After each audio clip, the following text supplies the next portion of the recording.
Chris from the Lighthouse, and I have a special guest today, Justin Schultz, who is into so many different things, and we'll get to him in a second.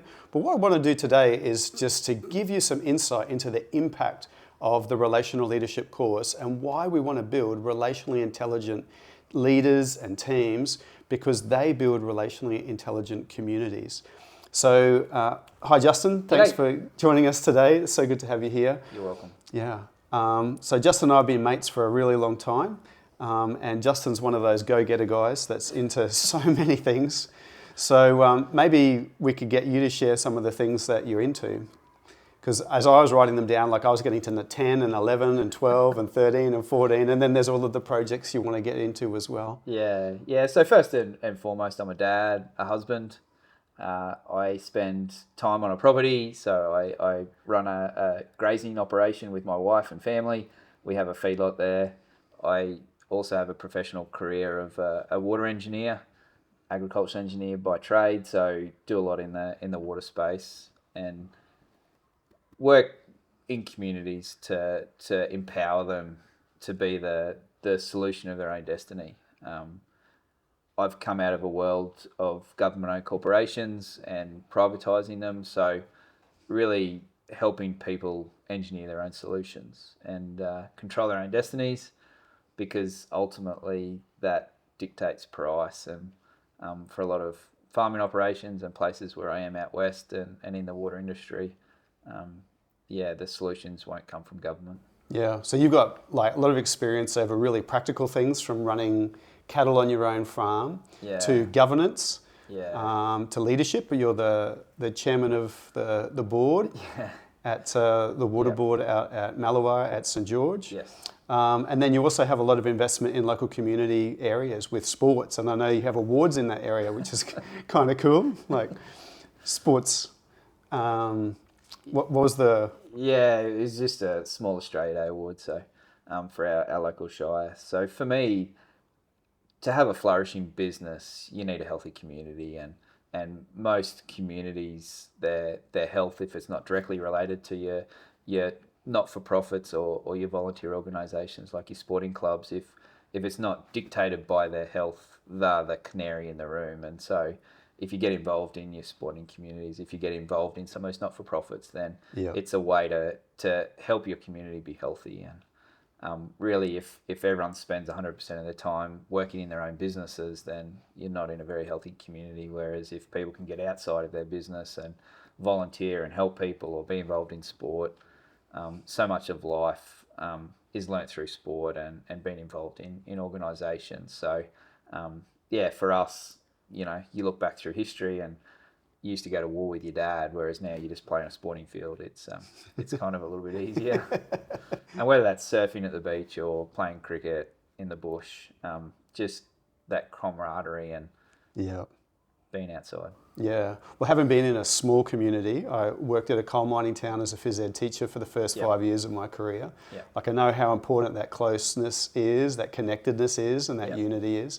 And so I know one of the things that I enjoy when I come out and hang out with you and your friends is just seeing that really thriving and to see the factors that really work. And so because we're connected both with your business, like at front end levels and behind the scenes, like I know as a relational intelligence coach that what we've been sharing with you and with some of your employees and with your teams and the way we've been investing in each other for a long time, this relational leadership program has been a really important key for some of the things that you wanted to achieve. Can you share a bit about that? Yeah, huge. So on our leadership journey, we realised that we're in a position of influence, and so what leadership is ultimately is influence. And as we've been coached by you guys and probably run a similar journey to you guys, and we've been buffering off each other and learning together,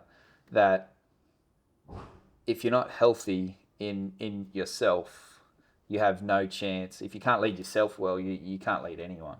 And so first and foremost, understanding it's getting your stuff sorted and getting healthy yourself, and then from there all of the leadership is about influence. And so it's about people, And it's not just about getting stuff done, but it's about creating a team around you. And so often leaders get really intimidated if they're not the smartest person in the room, or not the whatever. But the power game. Yeah, my journey into leadership's probably more come from the servanthood end, where I love being in a team where I'm not the smartest, I'm not the strongest, but it's about getting everyone in the team to contribute. Some of our greatest. So whether it's in sport or business, when you can get every member of your team contributing, that's when your output's the highest. And so from a relational leadership perspective, being able to understand people and take them on a journey that they matter and they are part of the team.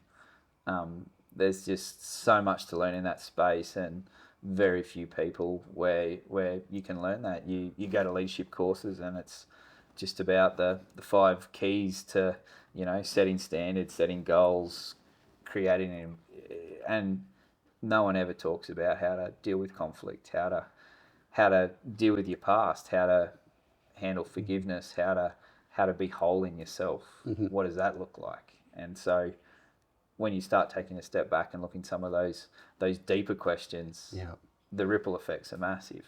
Yeah. And for me, what I have probably ended up with is that ultimately what I do in leadership is just create culture. And culture is just how you treat people. And so whether they're your customers, whether they're your suppliers, whether your employees, your family, your cattle, it doesn't matter. It's all about treating people how you want to be treated. Yeah. And that's what builds influence, and that's what builds integrity and all the things that we're striving for in business. Yeah.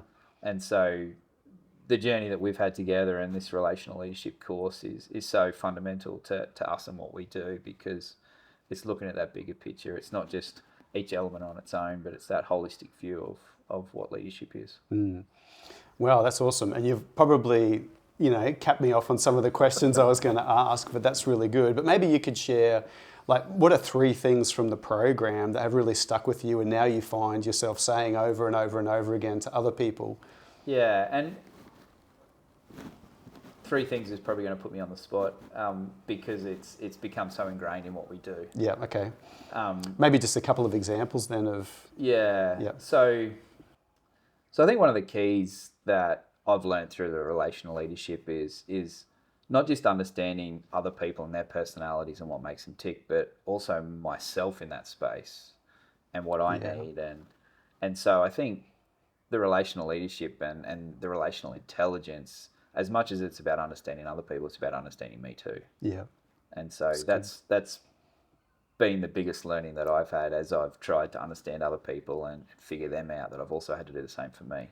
Yeah. And so how has that helped you? Yeah. So it's really clarified some of my key motivations. Yeah. It's really clarified some of my deficiencies in my personalities, and some of the things that I really need to work on, that I really struggle with around conflict management or conflict resolution.